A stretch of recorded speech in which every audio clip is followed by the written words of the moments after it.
Hi dear teachers, welcome to Entry Teaching Exams. So, ഇപ്പൊ എല്ലാവർക്കും ഉള്ളൊരു സംശയമാണിത്.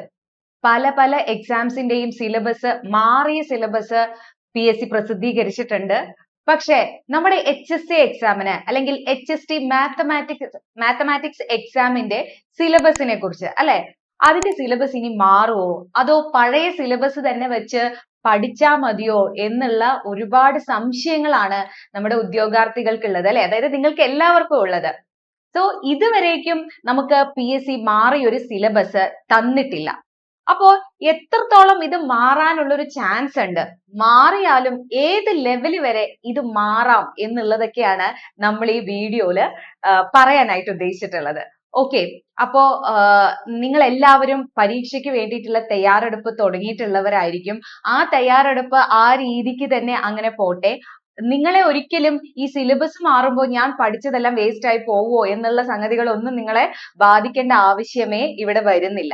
ഓക്കെ, നമുക്ക് ഈ ഒരു കാര്യത്തിന് വേണ്ടിയിട്ട് തൊട്ട് മുൻപേ കഴിഞ്ഞിട്ടുള്ള എക്സാംസിന് ഒന്ന് അനാലിസിസ് ചെയ്ത് നോക്കാം. അതായത് ഇതിനു മുൻപ് നമ്മുടെ HSA മാത്തമാറ്റിക്സ് എക്സാം കഴിഞ്ഞിട്ടുള്ളത് ഏതൊക്കെ വർഷങ്ങളിലായിരുന്നു എന്ന് നിങ്ങൾക്ക് അറിയായിരിക്കും അല്ലെ. 2009 അല്ലെ 2009 ഒരു പരീക്ഷ നടന്നിട്ടുണ്ട്.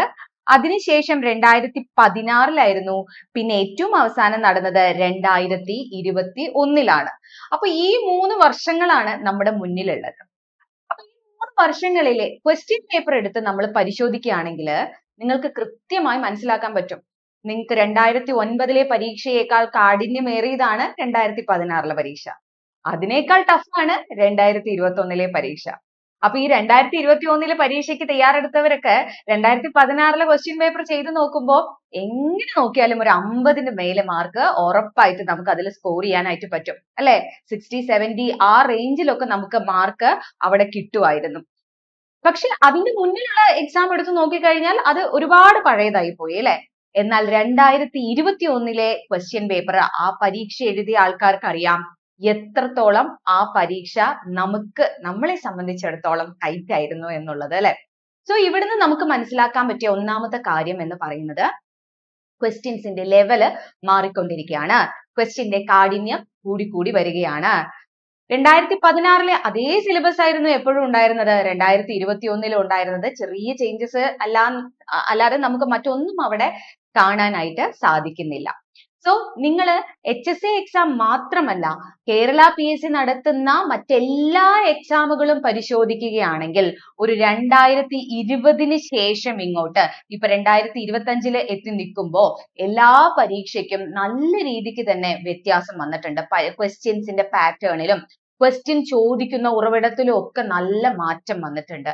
അതുകൊണ്ട് തന്നെ ഇപ്പൊ ജനറൽ PSC പഠിക്കുന്ന എല്ലാവരും തന്നെ ഒരു UPSC മോഡലിലാണ് ഇപ്പൊ പഠിച്ചു പോകുന്നത്. കാരണം ആ ഒരു ലെവലിലേക്കൊക്കെ ജനറൽ PSC പഠിക്കുന്നവര് എത്തിയിട്ടുണ്ട്.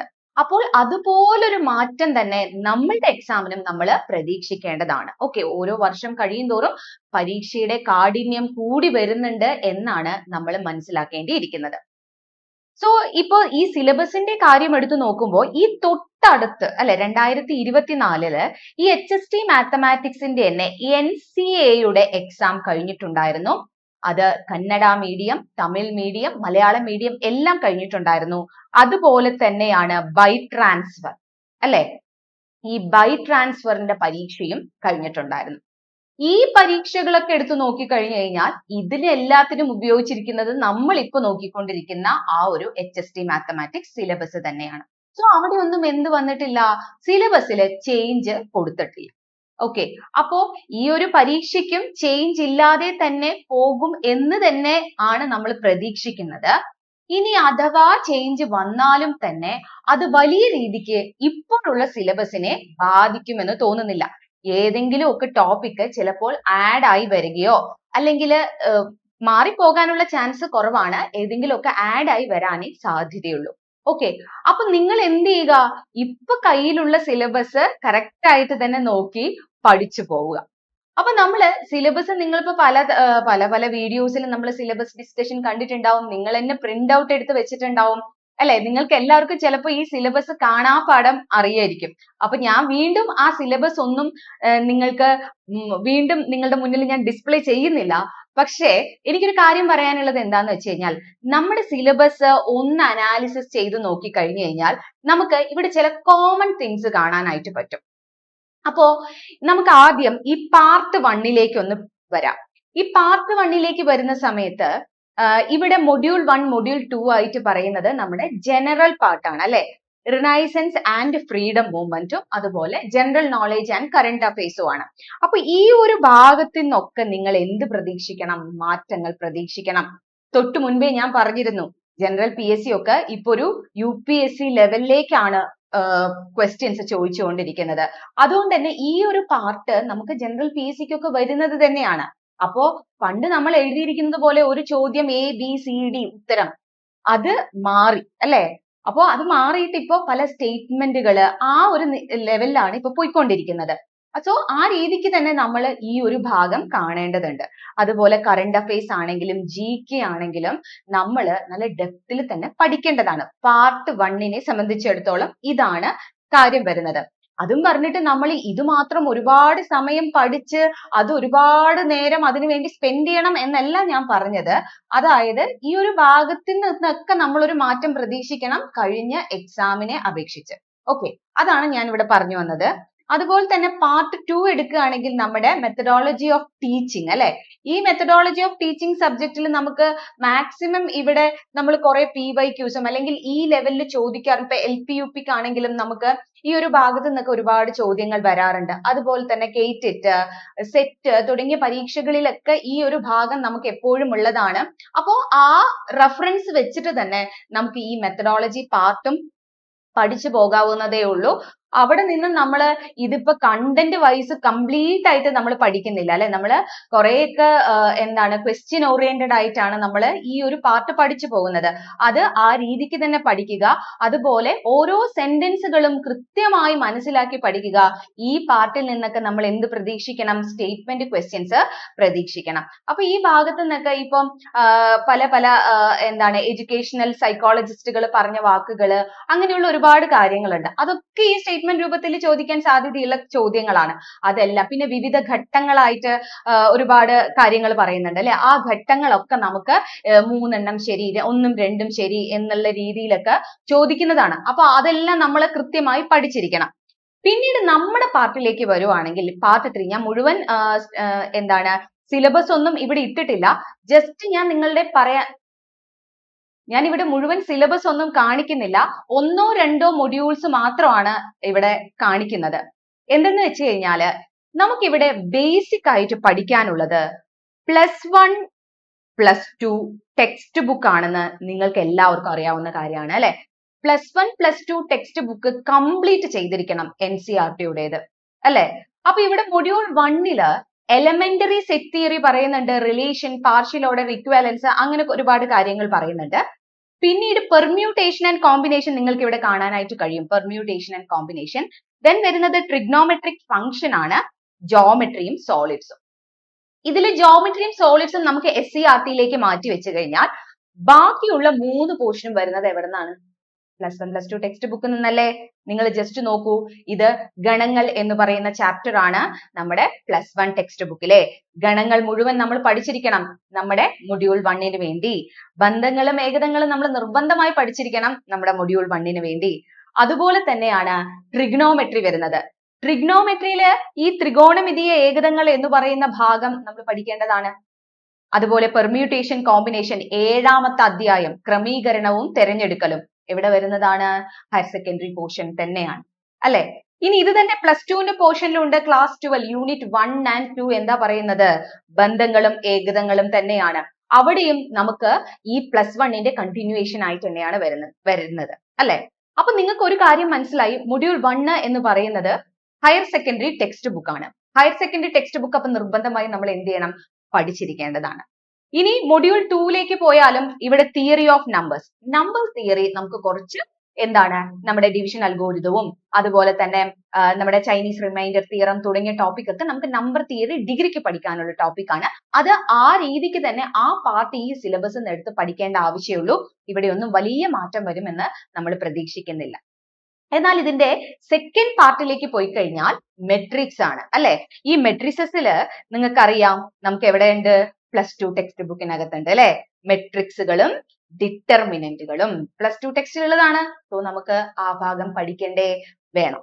അപ്പൊ പ്ലസ് ടു ടെക്സ്റ്റിലെ ഏകദേശം ഒരു 6 മൊഡ്യൂള് ഇപ്പോ മൊഡ്യൂൾ 1 നമ്മുടെ സിലബസിലെ മൊഡ്യൂൾ 1നും മൊഡ്യൂൾ 2നും വേണ്ടിയിട്ട് നമ്മൾ +1 +2 ടെക്സ്റ്റ് ബുക്കിലെ 6 യൂണിറ്റുകൾ ഇപ്പോ കവർ ചെയ്ത് കഴിഞ്ഞു അല്ലെ. കൂട്ടത്തില് നമ്പർ തിയറിയുടെ കുറച്ച് പോർഷൻ നമ്മൾ ഡിഗ്രിന്നും എടുത്ത് പഠിക്കുന്നുണ്ട്. ഓക്കെ, അപ്പൊ നിങ്ങള് ഒരു ഏകദേശം ഒരു ഐഡിയ മനസ്സിലാവുന്നുണ്ട്. മൊഡ്യൂൾ 1നാണെങ്കിലും മൊഡ്യൂൾ 2നാണെങ്കിലും നമ്മൾ ഏറ്റവും കൂടുതൽ ആശ്രയിക്കേണ്ടത് ഇതിനെയാണ്, നമ്മുടെ ഹയർ സെക്കൻഡറി ടെക്സ്റ്റ് ബുക്കിനെയാണ്. ഇനി ഇവിടെ ലിമിറ്റ്സ് ഹയർ സെക്കൻഡറി പോർഷൻ ആണ്, പക്ഷേ ഇതിൽ കുറേയേറെ പോർഷൻസ് നമ്മുടെ ഡിഗ്രി ലെവലിലും ചോദിക്കുന്നത് തന്നെയാണ്.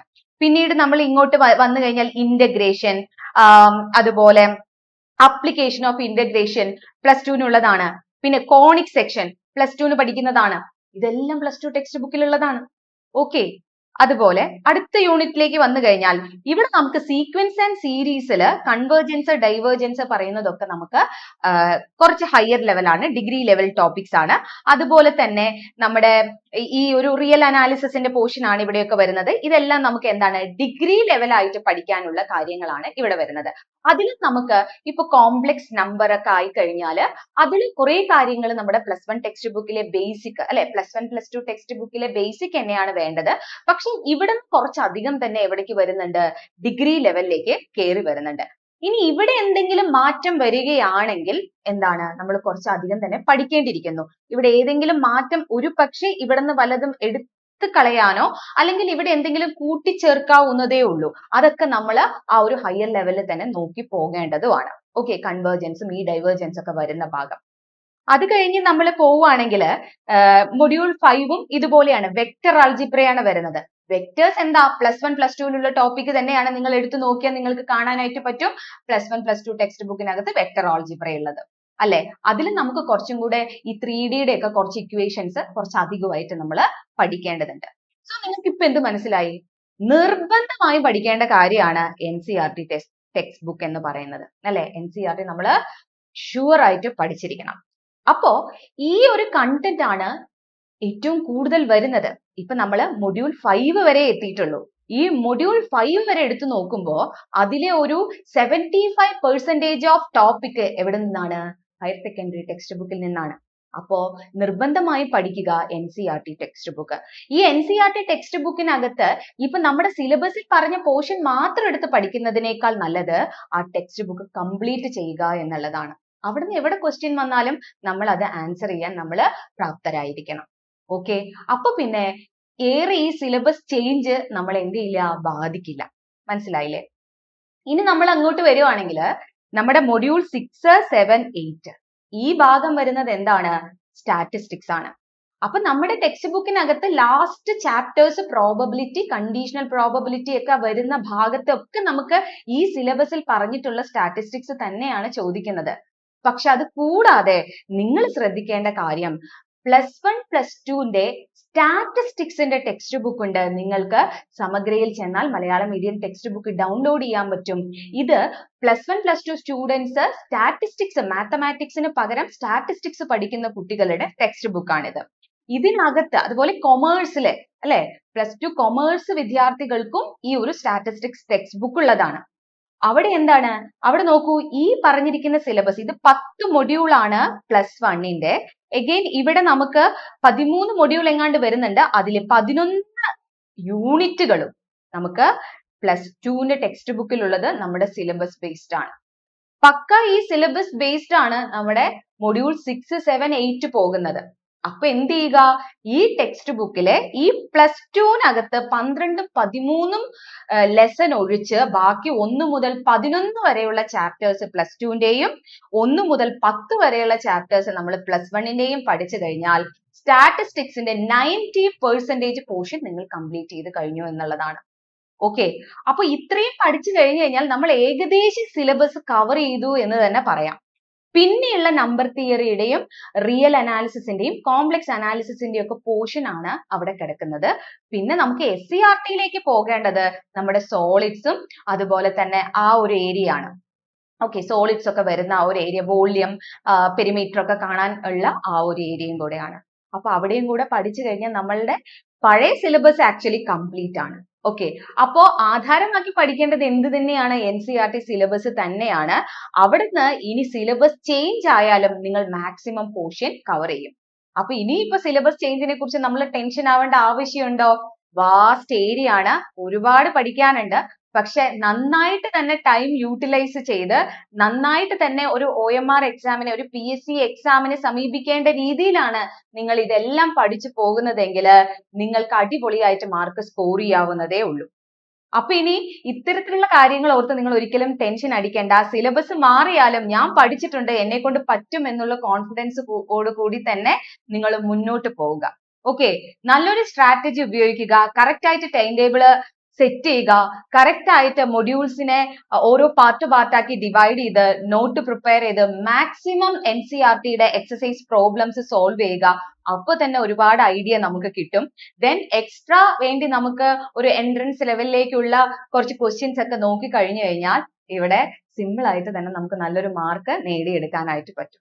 ഓക്കെ, അപ്പോ സിലബസ് ചേഞ്ചിനെ കുറിച്ച് നിങ്ങൾ ആരും ഇനി ടെൻഷൻ അടിക്കേണ്ട ആവശ്യമില്ല. പാർട്ട് 3 എങ്ങനെ പഠിക്കുന്നോ അതേ ഒരു എന്താ പറയാ, അതേ ഒരു ഇമ്പോർട്ടൻസ് കൊടുത്ത് തന്നെ പാർട്ട് 1ഉം 2ഉം കൂടെ ഒന്ന് കവർ ചെയ്യാനായിട്ട് ശ്രമിക്കുക. ഓക്കെ, അപ്പൊ ഇപ്പൊ ഏകദേശം നിങ്ങൾക്ക് കാര്യങ്ങളൊക്കെ പിടികിട്ടിയിട്ടുണ്ടാവും. അപ്പൊ നന്നായിട്ട് തന്നെ ഈ ഒരു പോർഷൻ ഒക്കെ ഒന്ന് കവർ ചെയ്ത് സെറ്റ് ആക്കി വെക്കുക.